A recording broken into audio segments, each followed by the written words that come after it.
Réunion de crise hier soir à Matignon. Pour tenter d'enrayer la colère, Annie Genevard, la ministre de l'Agriculture, promet de faire vacciner 750 000 bovins dans les semaines qui viennent et d'acheminer 400 000 doses supplémentaires de vaccins dès demain, sans oublier l'indemnisation. Le gouvernement a décidé d'un fonds de soutien de plus de 10 millions d'euros qui sera destiné au soutien direct aux petits élevages des zones touchées, à la fois des exonérations de charges sociales et fiscales. De son côté, le Premier ministre Sébastien Lecornu est revenu sur les violences de la semaine dernière. Il dénonce des militants violents venus de l'ultra-gauche. Les éleveurs qui peuvent légitimement et démocratiquement contester les décisions qui sont prises, mais qui n'ont rien à voir avec ces militants de l'ultra-gauche que vous devez dénoncer, mesdames et messieurs, députés de la France insoumise. Sur le terrain, les agriculteurs restent mobilisés. La stratégie d'abattage systématique dès la détection d'un cas de dermatose nodulaire contagieuse reste fortement contestée. Puis aujourd'hui, qu'on abatte la vache qui est réellement malade, on est d'accord. Mais le troupeau, après qu'on le mette en quarantaine, on fusille pas un troupeau comme ça se fait aujourd'hui. Au total, 113 foyers de dermatose nodulaire contagieuse ont été recensés en France depuis l'apparition de la maladie en juin en Savoie. Plus de 3300 bovins ont été abattus sur un cheptel national de 16 millions de têtes. Et on va en parler avec nos éditorialistes. Bonjour Françoise Degois. Bonjour ma chère Comment Oriane. allez-vous? Ça va très très bien. Et bonjour Hubert Couturier. Bonjour Oriane. Ça va Hubert, directeur de l'information du Télégramme. Et on va donc revenir sur cette crise agricole et les blocages qui continuent malgré des annonces hier soir du gouvernement. Ça veut dire que le gouvernement politiquement n'arrive pas à endiguer cette colère? Alors le gouvernement, comme beaucoup de gouvernements, n'arrive pas à endiguer la colère. On voit bien quand même une dégradation, comment dirais-je, de la psyché, ai-je envie de dire, de tout ce monde rural qui paraît aujourd'hui en fait au bout du rouleau. Je vous rappelle que l'an dernier, à la même époque, vous aviez une crise, vous aviez Gabriel Attal, nouveau Premier ministre, à peu près décembre-janvier, qui venait faire des annonces sur des bottes de paille avec l'effet qu'on a eu, un salon de l'agriculture désastreux pour Emmanuel Macron, et on a bien compris que cette crise, en fait, elle est latente, elle revient, etc. Elle est sous l'ombre portée du Mercosur. C'est pour ça que j'espère vraiment, véritablement, que la signature sera reportée et que la France aura une minorité de blocage demain pour reporter la signature. Parce que imaginez si le Mercosur se rajoute sur ce moment français, ce moment agricole français où on voit très bien qu'on a une profession qui est au bout, en fait, du rouleau. Je suis pas en train de faire du misérabilisme. Il y a des agriculteurs qui vont bien et qui le disent. Mais la réalité, si vous voulez, commencez pas à attaquer sur le sud-ouest parce que je vais mordre. La réalité, si vous voulez, la réalité, il y a une erreur, qui a été commise dès le début, la semaine dernière, en Ariège, pour abattre des troupeaux. C'est un jeune préfet qui venait d'être nommé, qui a fait du zèle. On n'envoie pas les gendarmes mobiles, on n'envoie pas les lacrymos, on n'envoie pas les hélicos. On ne parle pas comme ça, en fait, avec le monde rural. Et je ne leur passe pas tout. Je dis juste que quand on a rien réglé depuis le début, du commencement à la fin, quand on a saupoudré, on fait les choses autrement. Et d'ailleurs... Oui, mais enfin, le problème de l'agriculture, c'est qu'il y a une grande disparité géographique, territoriale et par secteur. Quand on a commencé à battre des bêtes en Savoie, donc on en parlait tout à l'heure, il n'y a pas eu de résistance. Nous, en Bretagne, il n'y a pas de cas de dermatose constatés. Ensuite, le temps d'incubation est lent, donc ça oblige aussi à prendre des mesures un peu drastiques. Par ailleurs, il y a 20% de la population paysanne qui vit mal et qui est en souffrance. Et donc, tout ça, finalement, se percute et finit par aboutir aux manifestations paysannes, avec les maladresses que vous dénoncez à juste titre. On est d'accord, bien sûr. Mais qui sont en même temps imposées par des réglementations ou des exigences sanitaires. Et aujourd'hui, tout ça, avec les chaînes d'information qui font l'agenda politico-médiatique maintenant, tout ça finit par faire une crise ou l'hystérie totale. Et c'est très... Et c'est là où on voit aussi les limites de Sébastien Lecornu, qui n'est pas forcément le meilleur pour désamorcer ce genre de crise. Attal était plus réactif. Et moi, je ne suis pas d'accord. Et Sébastien Lecornu, il est, pour l'instant, il est pas mal en ramine agrobis à l'Assemblée pour essayer de faire ses arrangements, mais sur une crise à chaud comme ça, il a du mal à exister. Mais je ne suis pas d'accord, parce que la vie, ce n'est pas la communication. Je me souviens très bien de Gabriel Attal, jeune. Non, ça n'est plus la communication, c'est strictement ce que les Français ne peuvent plus supporter. C'est exactement ce que Gabriel Attal... Ah bon ? Et Bardella, c'est quoi, alors ? mais vous verrez que ça s'effondrera de la même manière. Je suis désolé, c'est pas parce que vous avez des sondages que vous avez à la fin une élection. Je vous assure que le délire TikTok et la com, les gens ne peuvent plus le supporter. Gabriel Attal sur ses bottes de paille. Mais regardez ce que ça a donné. Et ce Premier ministre qui évidemment est éjecté par la Non mais je suis pas pour, mais ça impacte énormément. Non, il n'y a rien qui impacte du tout. Ça n'a rien fait. C'est pas lui qui a fait se lever les barrages. Il y a eu des mesures. Moi, je crois au contraire que Lecornu, alors je ne vais pas plaider, c'est pas mon camp, entre guillemets, mais enfin, je pense que Sébastien Lecornu, il est beaucoup plus, comment dirais-je... Non, mais il y a des secteurs agricoles qui vont bien, même si... par exemple, nous, en Bretagne, on n'a pas de problème sur la viande bovine. On va parler du Mercosur. Mais vous avez vos problèmes avec le porc, on connaît ça par cœur, donc c'est pas le sujet. Oui, mais le problème, c'est de tout globaliser. À un moment donné, on n'arrive plus à avoir des problèmes sur juste sur Sébastien Lecornu. Juste Sébastien Lecornu, au contraire, d'abord, c'est un élu d'un département, alors là, à l'étang, c'est un élu de l'Eure, donc il connaît parfaitement les produits agricoles, les problèmes agricoles. Justement, ce Premier ministre n'est pas dans la com, à tout craint. Je vous le dis que les gens ne peuvent plus supporter. Regardez toutes les enquêtes et toutes les études sociologiques, les Français peuvent plus supporter leur politique, quel qu'il soit. Donc je vous dis juste que Sébastien Lecornu, il a compris le truc hier, quand il a dit il y a une maladresse qui a été commise. C'est le premier qui reconnaît... il était temps. Oui, mais d'accord, mais en attendant, qui l'a fait? Est-ce qu'Emmanuel Macron l'a fait? Est-ce que Annick Genevard l'a fait? à Marseille. Non. Écoutez, moi, je veux bien tout ce qu'on veut. Les gouvernants... Non, mais qu'est-ce que vous avez à défendre, Sébastien Lecornu? Je sais bien que c'est un code de popularité plus élevé que celle d'Emmanuel Macron. Mais arrêtez. Est-ce que je suis là-dedans? Je défends juste, je casse surtout votre idée générale, cette espèce de fascination que vous semblez tous encore avoir pour Gabriel Attal, qui s'effondre dans les sondages, qui a en gros tous les défauts d'Emmanuel Macron sans avoir ses qualités. Ça m'ennuie que vous m'expliquiez que l'an dernier, il a réglé la crise en se mettant sur une botte de paille. Franchement, c'est pas sérieux. Non, mais j'essaie de vous expliquer un peu aujourd'hui, effectivement, à quel point on est dans la politique spectacle et à quel point ce genre de crise qui est complexe et qui met en scène des gens qui, effectivement, sont en réelle souffrance, c'est difficile à désamorcer et c'est difficile de segmenter les problèmes. On arrive à être d'accord. Oh là là, mais alors, on va parler du Mercosur. Là, vous allez peut-être être moins d'accord et on va écouter ce qu'en pense Bruno Retailleau. Emmanuel Macron, quel est son choix?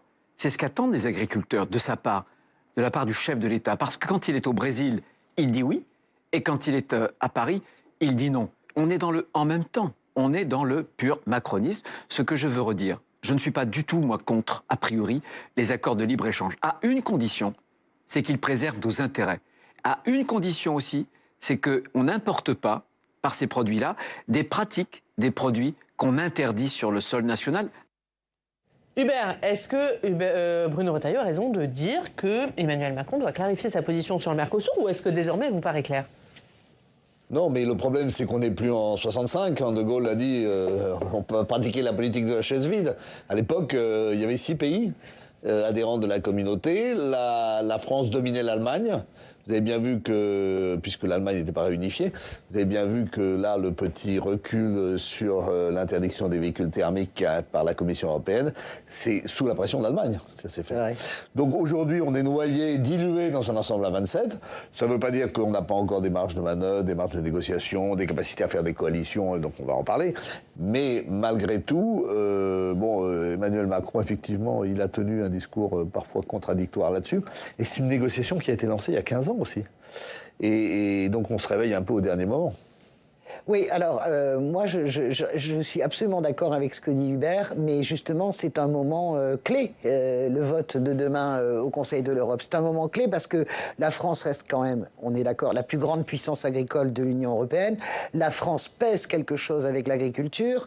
La France, effectivement, a reculé sous la pression industrielle de l'Allemagne. Aujourd'hui, est-ce qu'on peut faire un état des troupes, si vous voulez? On va rappeler aux gens qui est-ce qui est pour le Mercosur. Mercosur, évidemment l'Allemagne, parce que limousine, bagnole et machine-outil, c'est une vraie question sur l'agriculture. Quand est-ce qu'on va la sortir des traités internationaux? C'est-à-dire, en gros, mon entrecôte contre ta limousine, à un moment donné, ça ne peut plus marcher. Donc, en gros, la France, l'Allemagne, l'Espagne, les pays scandinaves, évidemment, sont pour cet accord. Et puis, la France. Mais la France n'est pas seule.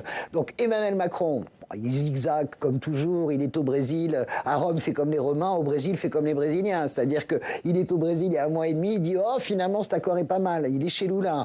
Bon, il aurait pu s'en passer, bref. Là, certains disent que c'est pas si mal, que ça permet d'exporter, c'est pas si mal, Hubert, quand vous n'a pas que des inconvénients, sauf pour certains. C'est pas si mal quand vous faites l'addition globale, c'est pour ça que je vous dis que sur l'addition globale, peut-être qu'on a un petit gain, mais encore une fois, est-ce qu'on peut mélanger les limousines, les machines-outils et l'agriculture? Ça me paraît impossible. Et imposer des clauses de sauvegarde. Donc, nous, aujourd'hui, on a la France, Emmanuel Macron est assez clair, il veut repousser le Mercosur. Il sait très bien, si le Mercosur est signé dans un contexte actuel français, ça va être l'explosion générale. Donc, est-ce qu'il peut le faire? Parce qu'on avait le ministre Nicolas Forestier qui disait que pour le moment, il n'y avait pas de réponse. Bon, écoutez. Et qu'en plus, ils n'avaient pas la minorité de blocage. Mais écoutez, ça dépendra de Giorgia Meloni. Alors, c'est quand même malheureux que...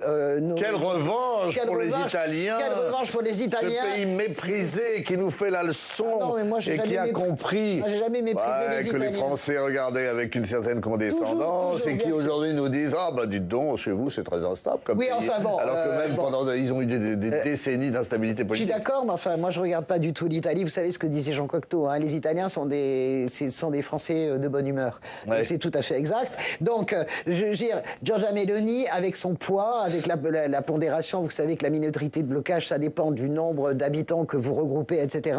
C'est elle qui va faire la différence. Mais vous savez, le succès de Giorgia Meloni, c'est d'abord, il est lié au fait qu'elle a réussi de négocier extrêmement habilement grâce à Mario Draghi, et elle a obtenu 200 milliards d'euros qui ont remis son économie à flot. Et même aujourd'hui, quand vous voyez Viktor Orban qui essaie de faire du blocage par rapport aux institutions européennes, il arrive un moment où la communauté dit « si c'est comme ça, vous n'aurez pas d'argent ». Et donc, si vous voulez... Tout est une négociation financière. C'est pour ça que Giorgia Meloni, si elle part avec la France, elle a la Pologne, elle a l'Autriche, elle a l'Irlande, mais ça ne suffit pas. Si l'Italie bascule, comme le laisse entendre Giorgia Meloni, et comme le laisse entendre son ministre de l'Agriculture, Francesco Lollobrigida, oui, c'est le neveu de Gina Lollobrigida, je préfère le préciser pour les gens qui écoutent, eh bien, si elle va jusqu'au bout, c'est vrai, si elle va, et c'est en plus le beau-frère de Giorgia Meloni, il a épousé sa sœur. C'est la comédie italienne, c'est la Dolce Vita. C'est Fratelli d'Italia, c'est surtout, ça s'appelle du népotisme, ça s'appelle l'extrême droite. Donc, en tout cas... Allez, elle a placé ça. Non, je l'ai placé. Si, d'aventure, comment dirais-je, demain au vote, non mais c'est important pour les gens qui écoutent, si l'Italie se range avec la France, le traité, la signature serait reportée de quelques mois, et c'est, je pense, ce dont la France a besoin. Oui, mais c'est une fuite en avant, et c'est une volonté de gagner du temps par rapport à quelque chose qui est un peu inéluctable, et c'est clair qu'aujourd'hui, l'Europe a besoin de mieux se protéger, mais on a un train de retard. On va continuer à parler de Macron, mais sur un autre sujet, puisque le chef de l'État était hier en déplacement à Marseille. Et on va aller dans la cité phocéenne. Bonjour Olivier Biscay. Merci beaucoup d'être avec nous, Olivier, directeur de la rédaction du journal La Provence. Olivier, Emmanuel Macron a donc passé la journée d'hier à Marseille. Qu'est-ce qu'il faut retenir de cette visite ? D'abord une rencontre avec Amine Kessassi, qui est le frère de Mehdi Kessassi, exécuté il y a un mois à Marseille. Vous le savez, il s'est recueilli sur la tombe de Mehdi Kessassi. C'était une rencontre attendue, une visite attendue et très symbolique. Vous l'imaginez, le président de la République s'était engagé auprès d'Amine Kessassi, être là auprès de lui un mois après cette exécution. Beaucoup de familles, évidemment, auraient voulu le rencontrer, ce président de la République, pour évoquer les dérives du narcotrafic, les mafias et les effets de la mafia sur le terrain. Beaucoup de conseillers ont rencontré ces familles-là, mais hier soir, il y avait un peu de frustration et beaucoup d'attentes encore chez les familles des victimes du narcotrafic. Une rencontre, des visites également, puisque le président de la République est allé à la fois au commissariat, au Beaumet, et à la gare centrale, autour d'une thématique que l'Élysée a appelée régalienne, évidemment montrer que Marseille en grand, lancé il y a 4 ans, en 2021, avait des effets positifs.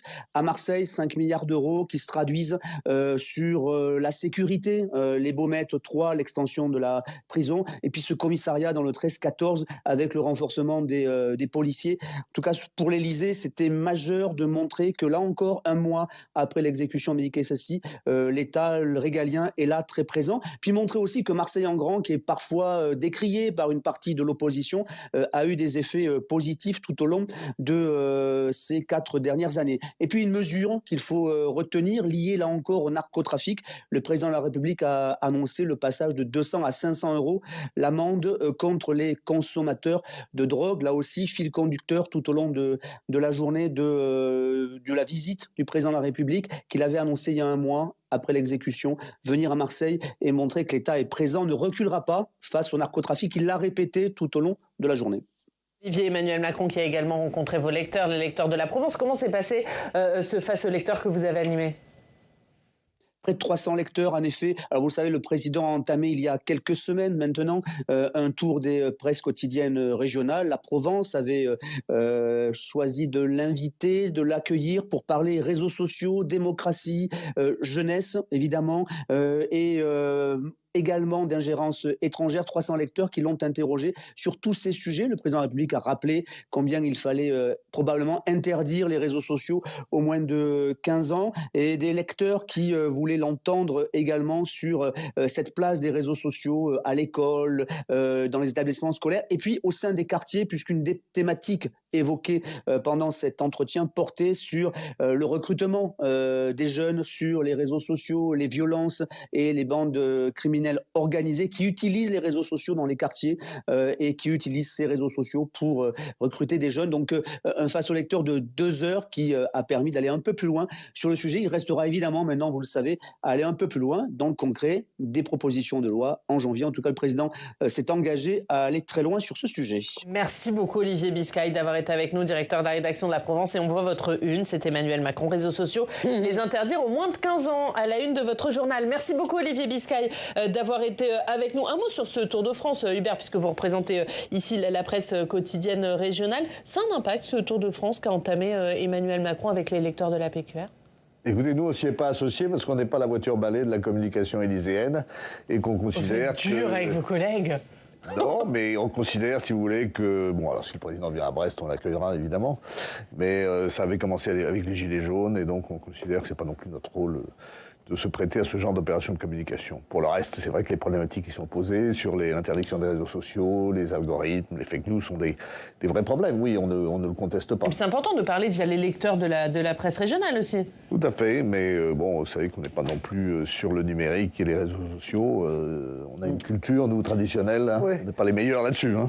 Oui, honnêtement, moi je comprends, Emmanuel Macron veut se réinventer, hein, c'est évident, il veut finir le quinquennat avec quelque chose. Le problème, si vous voulez, c'est que c'est un vrai sujet, mais qui est déjà porté. Je vois la une de la Provence, j'aime beaucoup, j'apprécie énormément Olivier Biscay, que je connais depuis très longtemps.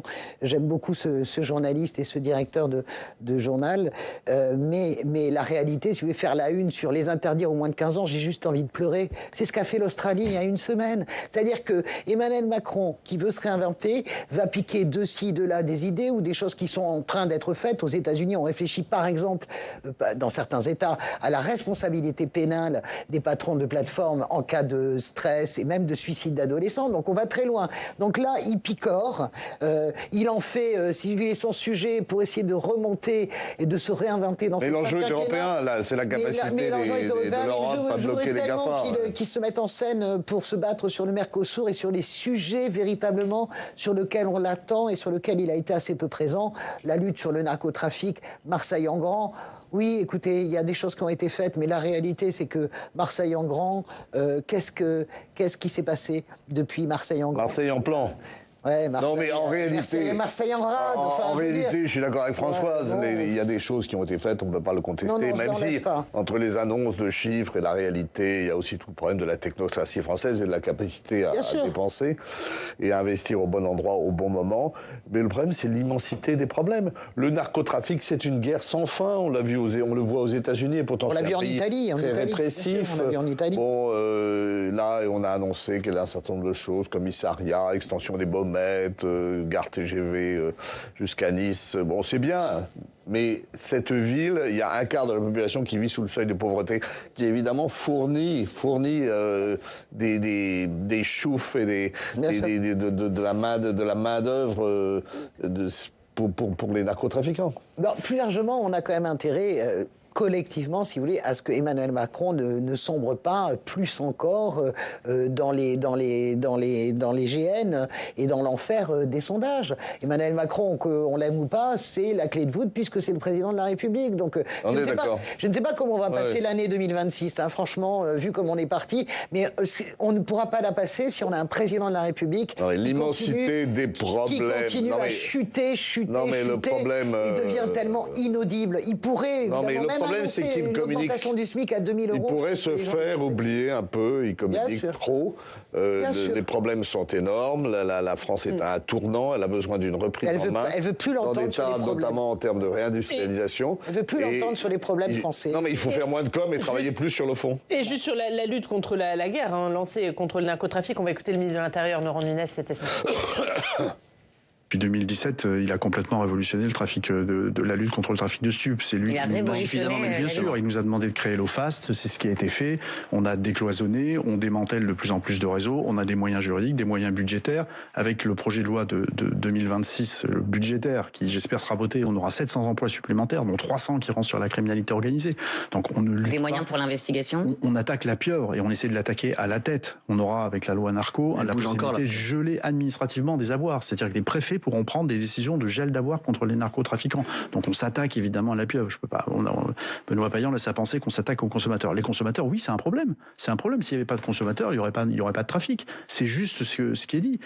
Les mesures de la loi narcotrafic, il y a ce que disent le ministre de l'Intérieur et Emmanuel Macron, la responsabilité des consommateurs. Est-ce qu'il faut s'attaquer à ça? Je ne crois pas du tout à ça. C'est comme quand on a voulu pénaliser les clients de la prostitution. Ça ne fait pas baisser la prostitution. Au contraire, ça met encore plus les prostituées dans des réseaux encore plus sauvages. Je pense que tout ça, c'est de la démago. On vous tape au portefeuille. Par contre, ce qu'a dit Laurent Nunez avant, c'est très bien. Gel des avoirs, gel des biens, attaque directe là où ça leur fait mal, au portefeuille. Je redis, l'Italie a vraiment réussi. L'Italie a réussi à venir... L'Italie a eu la décennie de plomb aussi. Je suis d'accord avec vous. Elle a payé sur les consommateurs, Hubert. Les consommateurs, est-ce qu'il a raison d'augmenter l'amende forfaitaire? Est-ce qu'il faut s'attaquer plus aux consommateurs? Oui, mais c'est pas la solution. Et puis derrière tout ça, il y a un enjeu politique. C'est-à-dire qu'en réalité, l'alliance entre Franck Alizio, le candidat du RN, et Stéphane Ravier, le sénateur RN, fait qu'ils ont une petite chance de faire tomber Marseille dans leur escarcelle, à moins que ce soit Martine Vassal. Non, mais ils peuvent s'allier. Martine Vassal et Franck Alizio, elle a laissé entendre. Donc vous savez, il y a un combat. Et ça, c'est un enjeu. Alors le RN est très prudent. Ils veulent pas non plus faire. Ils font l'inverse de ce qu'ils ont fait la dernière fois avec le plan Matignon, là. Bien sûr. C'est-à-dire qu'ils sont beaucoup plus modestes. Ils fanfaronnent moins. Mais il y a un enjeu sur Marseille. Je suis d'accord. Évidemment, on suivra ça. On termine par l'histoire du jour. Et regardez, l'histoire du jour, on va en Bretagne. Et qui dit Bretagne dit... crêpes, galettes. Ah ben oui, c'est quoi? Cidre aussi, mais ça on va pas en parler. Dans le pays de Guingamp. Prochaine fois, petit déjeuner. Et dans le pays de Guingamp, vous pouvez déguster, je vais y arriver, les crêpes. En avant Guingamp. Ouais, en libre service aussi, dans un distributeur de crêpes et de galettes à emporter.